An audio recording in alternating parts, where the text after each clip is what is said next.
الحمد لله رب العالمين الذي جعلنا من عباده المؤمنين. أشهد أن لا إله إلا الله شهادة المؤمنين، وأشهد أن سيدنا محمد عبده ورسوله شهد المقربين.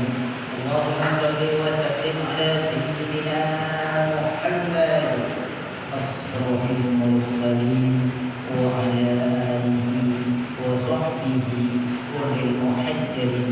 أما بعد، فيا إخوة المؤمنين عزكم الله، أوصيكم ونفسي بتقوى الله فقد أفلح المتقون.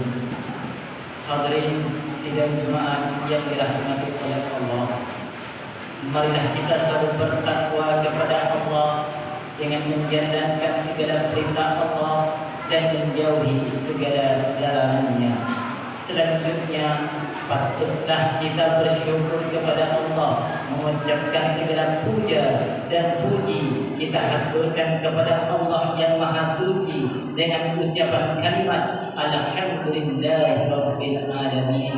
Salawat dan salam semoga tetap tercurah limpahkan kepada Nabi besar Muhammad sallallahu alaihi wasallam dengan kalimat Allahumma shalli ala sayyidina Muhammad. Hadirin sidang jemaat yang dirahmati oleh Allah, Allah Subhanahu wa taala memerintahkan kepada kita sebagai umat Islam yang berakal untuk selalu berbuat baik terhadap orang lain, maupun yang dikenal maupun yang tidak dikenal. Sebagaimana Allah Subhanahu wa taala berfirman, Bismillahirrahmanirrahim, fastabiqul khairat, berlomba-lombalah kalian dalam melakukan kebaikan. Dan kita juga dianjurkan untuk selalu berbuat baik dan berbakti kepada kedua orang tua kita, menyayanginya, menghormatinya, memuliakannya. Walaupun ada sebagian orang yang baik terhadap orang lain, lembut terhadap orang lain, namun keras terhadap orang tuanya, kasar terhadap orang tuanya. Seharusnya apabila dia baik terhadap orang lain, lembut terhadap orang lain, maka mesti lebih baik, mesti lebih lembut kepada kedua orang tuanya.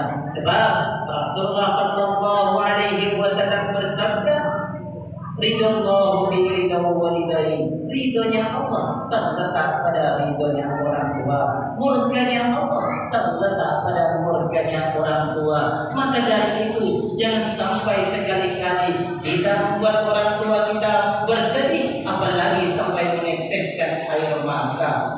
Lalu bagaimana dengan seseorang yang orang tuanya sudah tiada? Apakah ia masih bisa berbuat baik dan berbakti kepada kedua orang tuanya? Ternyata walaupun orang tuanya sudah tiada, ia masih bisa berbuat baik dan berbakti kepada kedua orang tuanya dengan cara sering-sering bersedekah untuk mereka. Sebagaimana diriwayatkan tatkala Rasulullah sallallahu alaihi wasallam saat duduk bersama para sahabatnya, kemudian Rasulullah sallallahu alaihi wasallam menceritakan bahwasanya orang-orang yang sudah meninggal dunia, orang-orang yang berada di dalam kubur, ada yang menangis, ada yang tersenyum, ada pula yang berteriak-teriak, memanggil-manggil, duhai anak-anakku, duhai anak-anakku, kirimkanlah amal untukku. Maka Nabi mengajarkan kepada kita, uhtuli mautaku, berilah hadiah untuk mayit begitu. Kemudian para sahabat bertanya, wama hadiahul amwat ya Rasulullah, apa hadiahnya duhai Rasulullah? Rasulullah sallallahu alaihi wasallam menjawab, ada dua, sedekah wa doa, sedekah dan doa. Hadirin sidang Jumat yang dirahmati oleh Allah, perlu kita ingat bahwasanya masa depan kita semua adalah kematian. Lalu Islam menganjurkan kita untuk ingat mati, bukan berarti kita harus lemah dalam mencari rezeki, lemah dalam berinovasi, lemah dalam meraih prestasi, melainkan Islam menganjurkan kita untuk ingat mati agar dijadikan sebagai alarm, agar dijadikan sebagai pengingat, pengontrol agar tidak melanggar larangan Allah, tidak mencuri, tidak korupsi, tidak mencaci maki, tidak menyakiti. Sebab yang kaya pasti mati, yang miskin pasti mati, yang muda pasti mati, yang tua pasti mati. Semua yang hidup di dunia ini pasti akan merasakan mati. Sebagaimana Allah memberitahu kepada kita melalui firman-Nya yang sudah termaktub dalam kitab suci Al-Quran. Bismillahirrahmanirrahim. Kullu nafsin dha'iqatul maut. Setiap segala sesuatu yang bernyawa pasti akan merasakan mati. Dan ketika orang sudah meninggal dunia, ia ingin dihidupkan kembali oleh Allah, ia ingin dibangkitkan kembali oleh Allah. Dalilnya apa? Dasarnya apa? Al-Quran. Sebagaimana Allah nyatakan dalam firman-Nya, Bismillahirrahmanirrahim. Qala rabbirji'u, ya Rabbi, bangkitkanlah aku kembali ke dunia. Bahkan di dalam ayat lain surah Al-Munafiqun, Allah Subhanahu wa taala menegaskan, Bismillahirrahmanirrahim, wa anfiqu, dan berinfaklah kalian semua, kata Allah, mimma razaqnakum, dari sebagian harta dan jabatan yang Allah berikan kepada kalian, min qabli ayyatiya ahadakumul maut, sebelum kematian menimpa kepada salah seorang di antara kamu.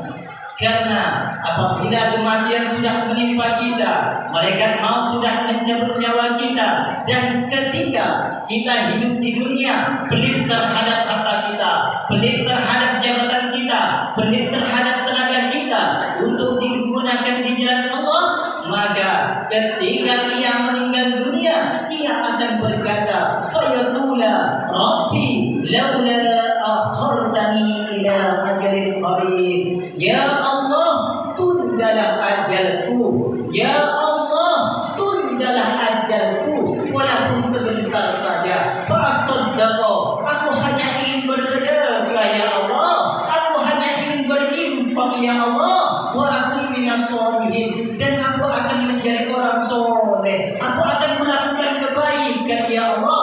Namun tatkala ajal sudah menjemput, malaikat maut sudah mencabut nyawa kita, tidak akan ada penundaan dari Allah Subhanahu wa taala. Maka dari itu, selagi kita masih diberi kesempatan oleh Allah hidup di dunia ini, mari kita gunakan kesempatan tersebut untuk digunakan di jalan Allah dengan memperbanyak melakukan kebaikan, menjalankan perintah Allah, dan menjauhi segala larangannya. Jadi bagaimana? Pertanyaannya, kenapa orang-orang yang hidup di dunia, orang-orang yang sudah meninggal dunia ingin dibangkitkan oleh Allah untuk bersedekah? Ia tidak mengatakan untuk melaksanakan umroh, ia tidak mengatakan untuk berpuasa. Para ulama berkata, karena pahala sedekah sangatlah dahsyat, pahala sedekah sangatlah besar. Yang pertama, sedekah dapat meringankan sakaratul maut. Yang kedua, sedekah dapat menjadi lampu yang sangat terang di dalam kubur. Yang ketiga, surga mempunyai 8 pintu, dan hanya ada 1 pintu yang hanya bisa dimasuki oleh orang-orang yang gemar bersedekah. Yang keempat, tanda-tanda amal ibadah seseorang diterima ialah ia sering bersedekah. Dan yang kelima, yang paling sulit hisabnya ialah harta. Dari mana harta kita didapat dan dipergunakan untuk apa? Maka beruntunglah orang-orang yang menyisihkan sebagian hartanya untuk digunakan di jalan Allah. Ia sumbangkan ke masjid, ia sumbangkan ke mushola, ia infakkan ke pesantren, ia berikan kepada anak-anak yatim, ia sedekahkan kepada fakir miskin. Yang semuanya itu pasti akan mendapatkan balasan dari Allah. Faman ya'mal mithqala dzarratin khairan yarah wa man ya'mal mithqala dzarratin syarran yarah. A'udzu billahi minasyaitonir rajim. Bismillahirrahmanirrahim. Ya ayyuhan nasu taqu rabbakum alladzi khalaqakum wal ladzina min qablikum la'allakum tattaqun. Amin. أماتنا الله وإياكم والمسلمين بحسن الخاتمة واجعلنا وإياكم من أهل الجنة برحمته إنه تعالى أكرم الكرماء وأرحم الراحمين وأستغفر لي ولكم إنه هو الغفور الرحيم.